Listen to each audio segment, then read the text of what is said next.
दुल्हन शादी के मंडप से भाग गई। 5 साल बाद अचानक वही लड़की फिर सामने आई। शादी का मंडप पूरी तरह सड़ चुका था। बारात दरवाजे पर खड़ी थी। दूल्हा आर्यन अपनी दुल्हन का इंतजार कर रहा था, लेकिन तभी घर के अंदर अचानक चीख पुकार मच गई। दुल्हन भाग गई। पूरा घर शर्म से झुक गया। लोग बातें बनाने लगे, जरूर किसी और से प्यार करती होगी। लड़की के घर वालों ने धोखा दिया। आर्यन की माँ वहीं बेहोश हो गई और आर्यन बस चुपचाप खड़ा रहा। उस रात उसने किसी से कुछ नहीं कहा, बस अपनी दुल्हन नैना की फोटो हाथ में लेकर पूरी रात रोता रहा, क्योंकि वो नैना से बेइंतहा प्यार करता था। दिन बीत गए, महीने बीत गए, लेकिन उस एक घटना ने आर्यन को अंदर से तोड़ दिया। उसने शादी न करने की कसम खा ली। धीरे धीरे उसने लोगों से मिलना जुलना भी बंद कर दिया। 5 साल बाद एक रात तेज बारिश हो रही थी। आर्यन अपनी कार से घर लौट रहा था, तभी सड़क किनारे उसे एक औरत दिखाई दी। गोद में छोटा बच्चा, भीगे हुए कपड़े और आंखों में दर्द। आर्यन ने जैसे ही कार रोकी, उसकी सांसें थम गईं। वो औरत कोई और नहीं, नैना थी। नैना ने भी आर्यन को देख लिया। उसकी आंखों से आंसू बहने लगे। आर्यन गुस्से में कार से उतरा। अब क्यों आई हो मेरी जिंदगी में वापस? नैना कांपती आवाज में बोली, मुझे तुमसे बात करनी है। आर्यन जोर से चिल्लाया, 5 साल पहले सबके सामने मेरी इज्जत मिट्टी में मिलाकर भाग गई थी तुम, अब क्या बचा है कहने को? नैना रो पड़ी। उसने बच्चे को सीने से लगाया और बोली, मैं भागी नहीं थी, मुझे मजबूर किया गया था। आर्यन चौंक गया। नैना ने बताया, शादी वाले दिन उसके पिता पर करोड़ों का कर्ज था।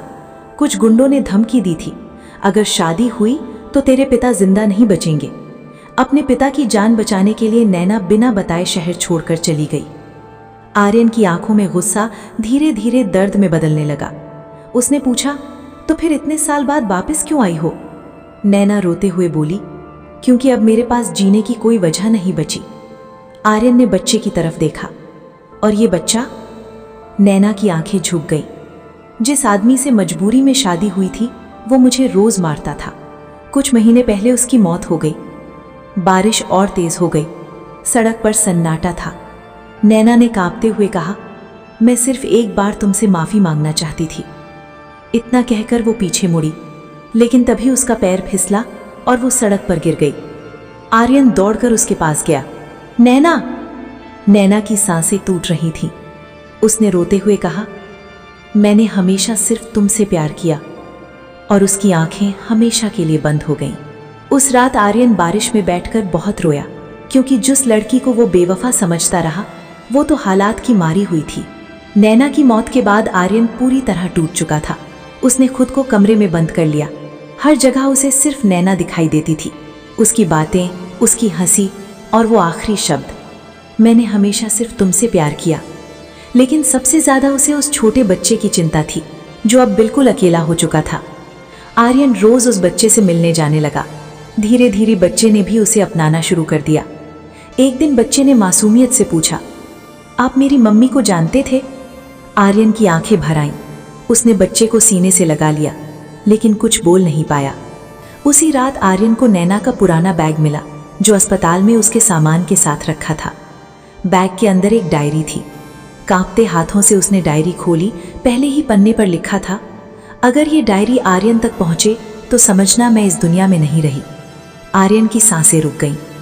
आगे लिखा था, आर्यन, मैं हर दिन तुम्हें याद करके रोई हूं, लेकिन मजबूरी ने मुझे तुमसे दूर कर दिया। डायरी के हर पन्ने पर सिर्फ दर्द था, मारपीट, जबरदस्ती और अकेलापन। फिर आखिरी पन्ने पर एक ऐसा सच लिखा था जिसने आर्यन के पैरों तले जमीन खिसका दी। जिस बच्चे को तुम अनजान समझ रहे हो, वो तुम्हारा बेटा है। आर्यन की आंखें फटी रह गईं। डायरी उसके हाथों से गिर गई। उसे याद आया, शादी से कुछ दिन पहले नैना उससे मिलने आई थी और दोनों ने साथ जीने मरने की कस्में खाई थीं। आर्यन जोर जोर से रोने लगा।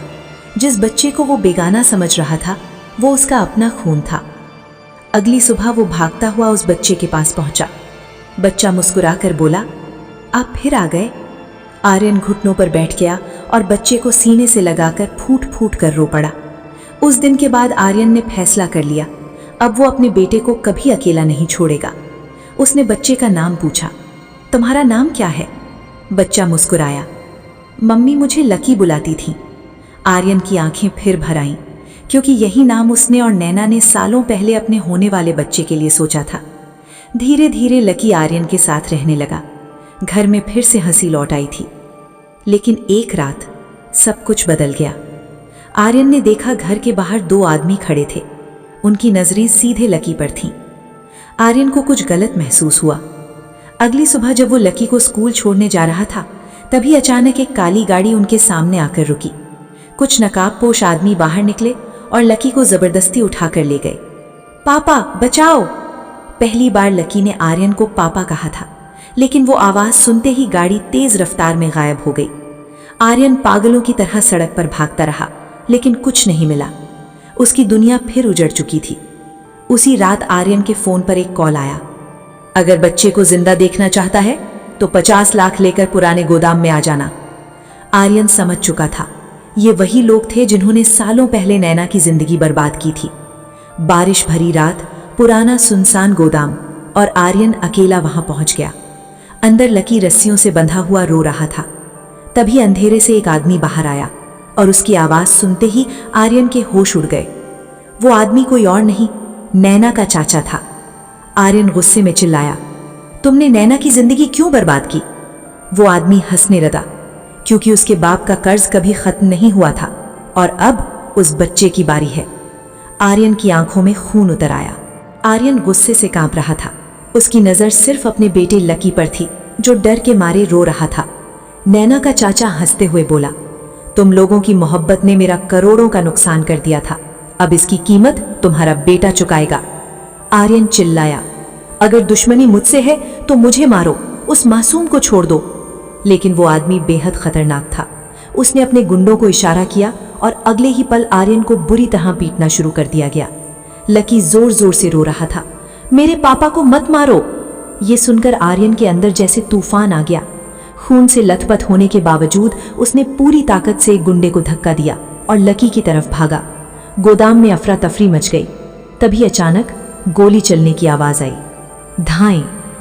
पूरा गोदाम सन रह गया। आर्यन ने देखा लकी जमीन पर गिर चुका था। उसकी सफेद शर्ट खून से लाल हो रही थी।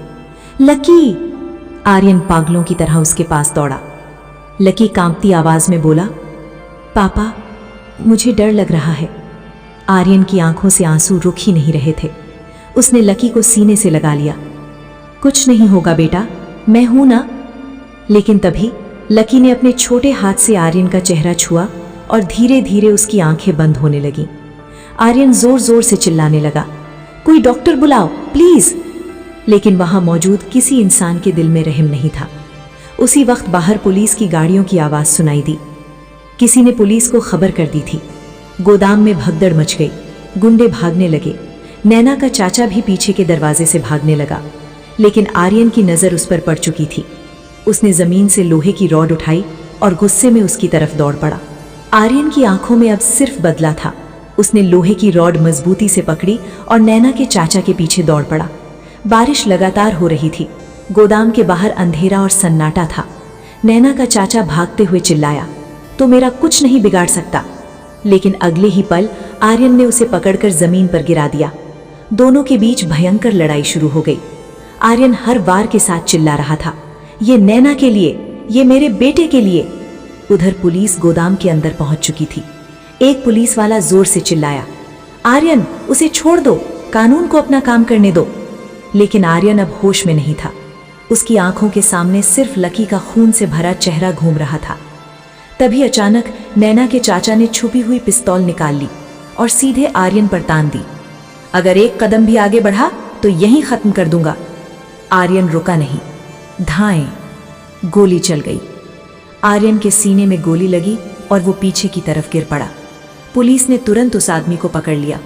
बारिश में भीगा हुआ आर्यन जमीन पर पड़ा था। उसकी सांसें टूट रही थीं। तभी एक पुलिस वाला भागता हुआ आया। बच्चा जिंदा है, उसे समय पर अस्पताल पहुंचा दिया गया। ये सुनते ही आर्यन की आंखों से आंसू निकल पड़े। उसके होंठ कांपे। भगवान, मेरे बेटे को बचा लेना। धीरे धीरे उसकी आंखें बंद होने लगी और अस्पताल में छोटा लकी होश में आते ही सिर्फ एक ही बात बोल रहा था, मुझे मेरे पापा के पास जाना है। अस्पताल के बाहर तेज बारिश हो रही थी और अंदर ऑपरेशन थिएटर के बाहर छोटा लकी रो रहा था। बार बार सिर्फ एक ही बात बोल रहा था, मुझे मेरे पापा के पास जाना है। डॉक्टरों की टीम लगातार आर्यन को बचाने की कोशिश कर रही थी क्योंकि गोली उसके सीने के बेहद करीब लगी थी। समय जैसे रुक गया था। कुछ घंटों बाद ऑपरेशन थिएटर का दरवाजा खुला। डॉक्टर बाहर आए। उनके चेहरे पर गंभीरता थी। लकी डरते हुए बोला, मेरे पापा ठीक है ना? डॉक्टर ने धीरे से कहा, अभी खतरा टला नहीं है। ये सुनते ही लकी वहीं जमीन पर बैठकर रोने लगा।